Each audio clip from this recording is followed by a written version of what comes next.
On the 28th of January, Artifact received its first update in 10 days, and one of the first major updates that we've received in 2019. Everything up until this point has really only been bug fixes and making the game run a little bit faster, but this update changed cards, rebalanced pretty much every major item in the game, and has made a few more cards viable. However, as everybody knows, that's not what's most important to me. I data mined the update as soon as it happened, and as it turns out, almost nothing was cleaned out when they pushed this forward, and as it currently stands, we have a lot to talk about in regards to the future of Artifact, as in the changelog, they did state that they are in it for the long haul. Unless you've been living under a rock, everybody knows that Artifact has fewer players than Portal 2 does right now. Artifact consistently gets under 1,000 players and has been consistently losing players since its launch. It only ever hit 60,000, which is something that Team Fortress 2 hits almost all the time. So what exactly is Brandon Reinhardt and his big old gang of people going to even do? Well, it's very obvious what they're going to do. They're going to push a free single-player campaign, port the game over to Unity so they can release it on mobile as soon as possible, add in the second set of cards, which allows people to be able to add things, a new type of cards called mutations to heroes, and hopefully consistently add in more lore interactable with the players through this new single-player puzzle campaign. I just unloaded a lot onto you, so let's go through it individually. First and most notably is this group of strings, all prefaced with Unity. We have two groups of these, one showing up in the core branch of Source 2, and a second showing up in the Dota card game, or DCG branch of Source 2, meaning that this is specific to Artifact. Some of these strings do seem to have absolutely nothing to do with anything. However, others talk about Source 1, Source 2, porting things to Unity and entities specific to Dota card game. However, astute game developers will notice that these are CPP files, not C# files that Unity interacts with. These are most likely source files used for tools that the Artifact or Valve generally is writing to be able to convert stuff from Source 2 directly into Unity, as the team wants to be able to push the game to mobile as soon as possible. I've been saying this for a while. Artifact on PC has felt like a soft launch, and when the game does finally ship on mobile, a lot will change. They have announced that they have been able to get things like Dota 2 running on iPads. However, according to the journalists that saw it, it ran, but it was not playable. And yes, this is somewhat of a simplistic type of game to be able to run, but it's one of the most beautiful card games I've ever seen. There is no way in hell that as it currently stands, this game is going to run on lower-end tablets and mobile devices, something that Valve wants to be able to do because they need to have this game reach out to as many people as possible. So either porting the game directly over to the Unity or using Unity as like a plugin library to quickly get Source 2 on mobile without having to design their own wrappers, most likely what they're going to be having to do. So what exactly does that mean for the game? Well, unless they port the PC version over to Unity, I'm not sure if crossplay will be even possible, something I really want to see happen. So you have two options, one being significantly better than the other. You can either A, segment your player base into the mobile version and the PC version, which will cause one to be better than the other, or B, port the PC version over to Unity so that they're both pretty much identical clients, and then just update the same game through both. There is, of course, the elephant in the room. Valve and Apple do not get along. Valve tried to push forward the Steam Link app onto iOS, and as it currently stands, a year later, it is still not on iOS, even though they had it finished over a year ago. Apple did not want any third-party marketplaces available to be downloaded through the App Store without them being able to take a cut, even though arguably that's not necessarily how it works. Even when they removed the Steam Store from the Steam Link app on Android, Apple still has not allowed them to be able to push forward. So I am concerned that Apple may not even let them ship Artifact on iOS devices, something they really want to have happen. However, there's nothing we can do but speculate until we finally hear the news on if it will actually come out on iOS. So what else leaked? A lot of cards from Set 2, all of them being a new type of playable card. Remember, Richard Garfield already created the majority of the cards that would become Set 2 before they even released the full game. And what we currently know, aside from Archon Investigator, is that these are going to be mutations. First of all these cards are listed from card IDs 7000 to 7012. The first listed ID of these mutation cards is one called a Mutation Holder. This is the only one that does not hold a description, however, it is its own card. So this Mutation Holder is likely a card that you have to be able to play onto a hero or creep to allow you to then play a mutation. The mutations that we do have are called Double Bounties, Everybody's Fast, Gold Rush, Mana Boost, Misty World, One Quarter Dead, One Scroll Please,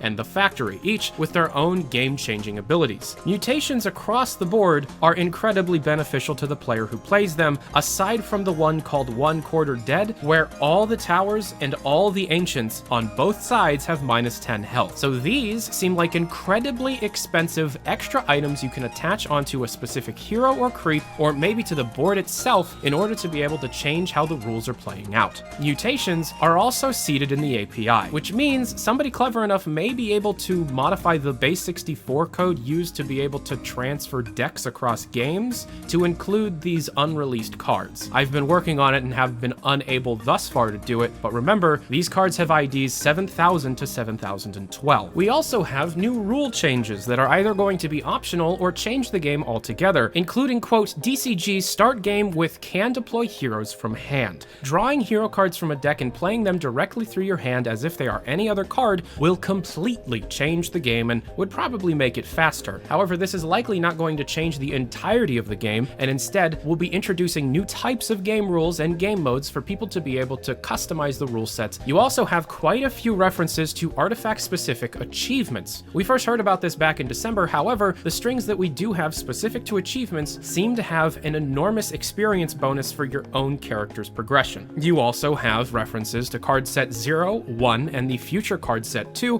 which likely will have the mutations. However, we also have references to another new card set, this one called card set 98. Not entirely sure what the purpose of this one is. There, of course, are the obligatory VR and possible HLVR references, however, that's not the point of this video, and you also have references to imp customization, imp animation customization, board customization, along with possible customization of the victory screen after the game is completed. And lastly, you have puzzle mode. Puzzle mode existed even back in September when I first got my build of Artifact through the closed beta program. However, I couldn't talk about it, and it was very, very unfinished. We only really had one puzzle, at the time being called Tutorial, and later did exist. The tutorial in the game right now uses the general structure that will later be implemented in this puzzle mode. What leaked in the last update were all of the puzzles, though. The general engine running this game mode has likely existed this entire time. However, in this last update, we had what feels like close to 100 different individual text files that all hold their own parameters that allow different levels to be created completely separate from the game. Now, this does open up the idea of user-created puzzles being shared through the Steam Workshop. However, on mobile, I'm not sure if Steam Workshop integration will even work. That's another story, another day, speculation. These puzzles are in a logical progression, each listed one after the other with numbers and letters, and as it further goes along, a difficulty curve is very visible. You as the player use the same deck through all of these puzzles, something that is defined within the text file itself. However, your AI opponent has a different deck each time.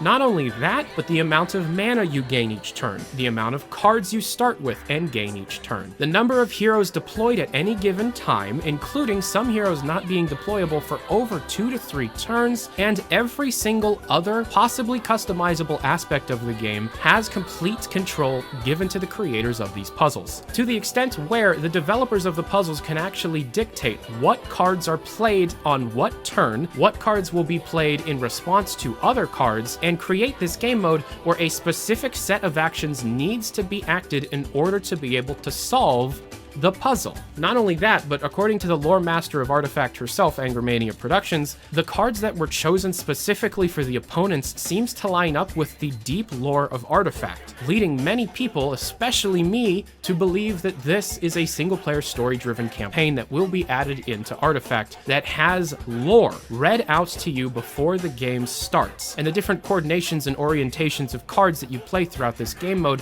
are very much representative of the different battles that have taken place throughout Dota 2 and Artifact's lore. The best part is that you can play this right now. Without the lore and needing to be able to type everything in manually into the console, this can be played right now. And I'm going to pass it over to Angermania to explain you how this is done. What's poppin', gamers? Anger here, and I'm going to walk you through how to play the new campaign right now. However, before starting, realize that this is still very much in development, and many of the features, UI changes, and general quality of life improvements have yet to be pushed, and each level will have to be started manually with no way to save progress between them.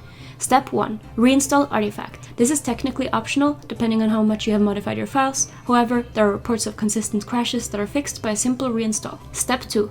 Right-click on Artifact in Steam and click Properties. From there, you want to click Set Launch Options under the General tab, and in the text box that pops up, type -dev Console. Click OK and close the Properties window. Step 3. Start Artifact and press your tilde key, which is the key directly below the escape key on your keyboard. The Source 2 console should appear. If it does not, make sure you enter the launch option properly. If you have any trouble, check the description for written directions. Step 4. In the console, type the following command, load puzzle, followed by the name of the level you wish to play. As Tyler mentioned before, a lot of the puzzle levels were leaked in the latest update, and you need to type this command to play each. Refer to the list of levels in the description for what to put after the load puzzle command. Step 5. Press enter after typing the correct command and level name, and the puzzle mode should load like a normal game of Artifact. Once again, remember that this is all very work in progress, however the rule changes and new ways of playing being shown off here is enough to get anyone interested in playing again. Back to you, Tyler. Thanks, Anger. When I first read that the Artifact team was, quote, in it for the long haul, I got a little angry because they haven't really been communicating. However, the fact that they are not cleaning up their updates does mean that I'm going to be doing a lot of the hyping for them. There's a playable campaign, single player, in the game right now that you can play. What exactly does this mean for the future of the game? Well, it's pretty obvious. The game is going to be going free to play when it launches on the mobile platform. However, the only things you'll be able to play for free will be the Call to Arms Gauntlet, or whatever that gauntlet for the next set will be, Shadow Drafting, and this single-player campaign. That's friggin' insane. It's a lot of value for just free, and it will very much drive some people to want to collect the cards and compete from there. The fact that the team is now very much willing to balance out the cards at any given time means that the constructed meta will eventually settle at a point where there are many viable decks. That is a major problem right now. However, they are in it for the long haul, and according to everything that I'm seeing here, I very much believe it. For a more detailed explanation and more information on the puzzle mode itself, check out Anger's channel. She's got a much better video on it down in the description below. Thanks. Also, Brandon or Jeep or Dave Kircher or Brad Muir or anyone on the Artifact team, could you answer one of my questions, please? Love you. Thanks. Bye.